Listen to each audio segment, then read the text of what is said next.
de l'année 1941, les nazis décident de mettre en œuvre de manière systématique et industrielle l'extermination de tous les juifs d'Europe. Alors que la Shoah par balle fait plus d'1 million de victimes en Europe de l'Est, les rafles se multiplient et les détenus des camps d'internement et des ghettos sont déportés vers des centres de mise à mort rapidement construits. Le lieu emblématique du génocide est le complexe d'Auschwitz-Birkenau, où en l'espace de 3 ans, 1 million de juifs sont assassinés dans des chambres à gaz. En janvier 1945, face à l'avancée des troupes soviétiques, les SS évacuent les 58 000 derniers détenus du camp dans ce que l'on appelle les marches de la mort terriblement meurtrières.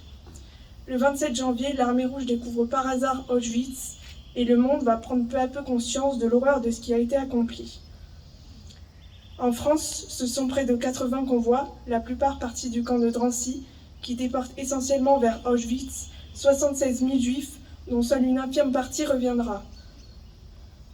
Dans les Landes, enfin, plus de 500 juifs sont arrêtés pour franchissement de la ligne de démarcation ou bien accusés d'infractions diverses, mais aussi victimes de 7 rafles effectuées dans notre département, tant par les Allemands que par les Français.